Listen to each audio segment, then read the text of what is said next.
What up, y'all? It's Exclusive Dynasty, man.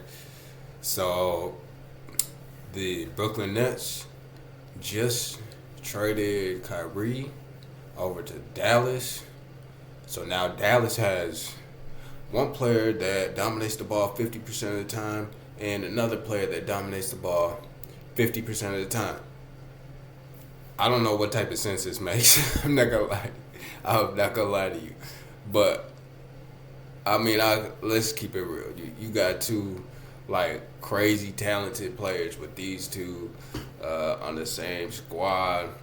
Two, I mean, but at the same time, two players that just dominate the hell out of the ball. Like, period. I don't know what goes on with that or how that's gonna fit. I don't know, but at the same time, they both, like I said, the first time, they both super talented. They both. Uh, just dominant scores. That I mean, Dallas could actually make some crazy steps with this. I'm not gonna lie. I'm not gonna lie. Like, no stories told here. They could do some things. I mean, I don't know what Brooklyn benefited from it. I really don't know. I know they got some picks, but like at the same time, I mean, they just gave up Kyrie. I know Kyrie. I mean, I know they were sick of him being there anyway. After a while, I mean, boy, this dude, I love Kyrie, bro.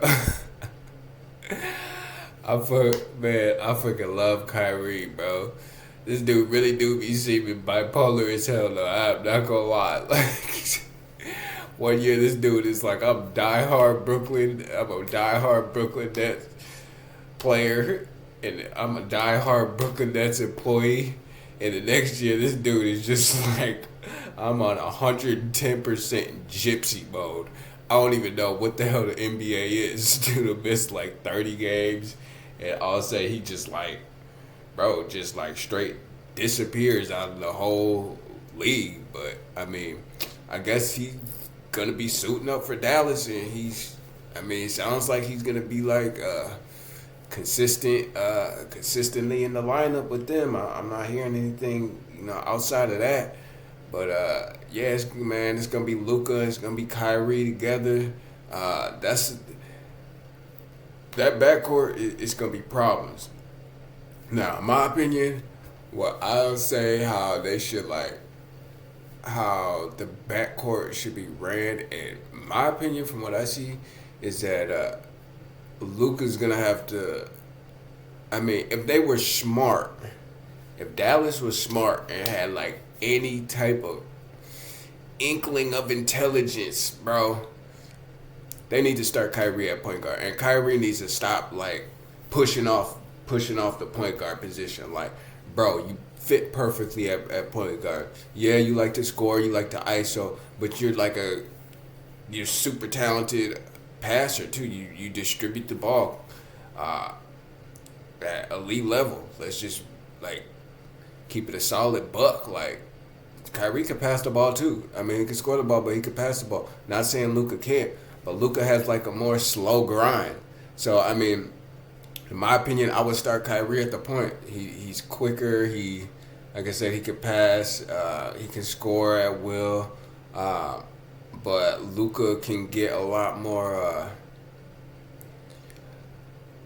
Luka can be in a lot more offensive situations that really benefit him at this point. Luka could be in a lot more schemes that can support his player type. He's not the fastest dude in the league. He could get some off-ball picks, off-ball screens to go along with his ISOs, which should really only bring his scoring up more. I mean, yeah, Kyrie's would suffer a little bit, but at this point, Kyrie over the past couple of years, I think he proved he doesn't need to score. So it's like, I think that will work out more. Luka. I've never really seen Luka in the post though, but I think that's definitely a part of his game. Like, doggy needs to develop, like, for real, for real. Like, he's got that big old frame. Like, dude, what is Luka? I think Luka's like 6'7", and he's got to be at least like 225, 230.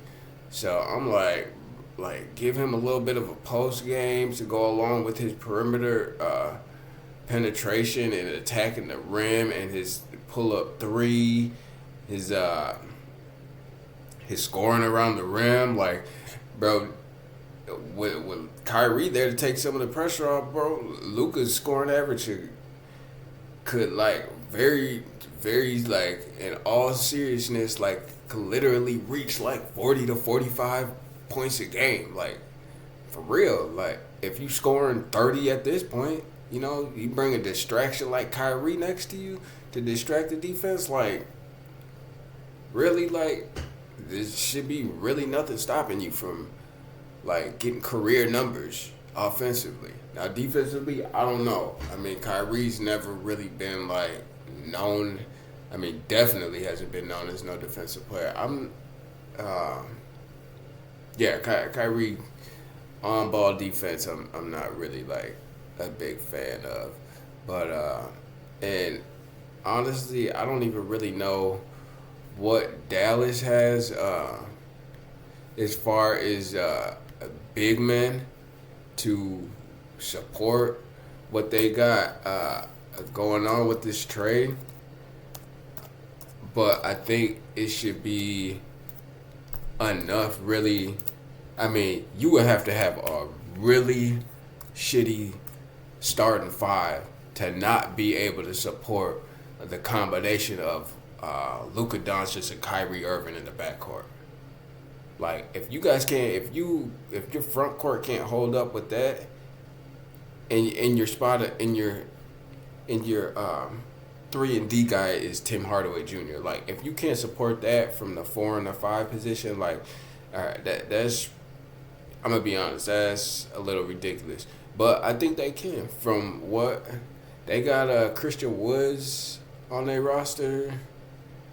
I mean, Josh Green, I believe, is a solid support in the front court.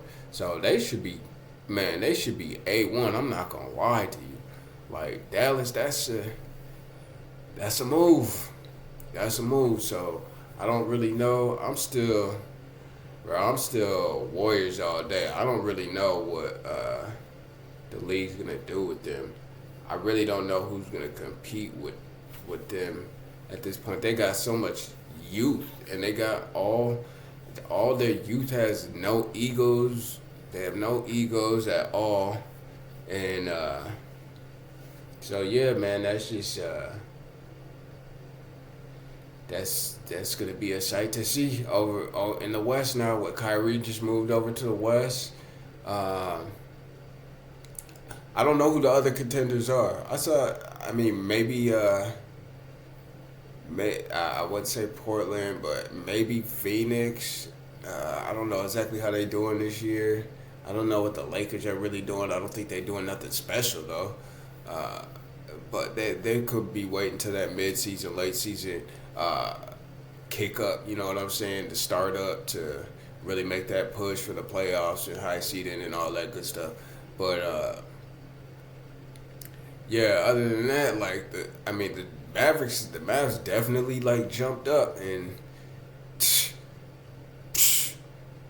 I mean, look, you got two intense level scorers in your backcourt now. I mean, really, you have two unstoppable scorers in your backcourt. Luka is pretty much unstoppable with his kind of physicality that he plays with, like attacking the rim and all that different stuff.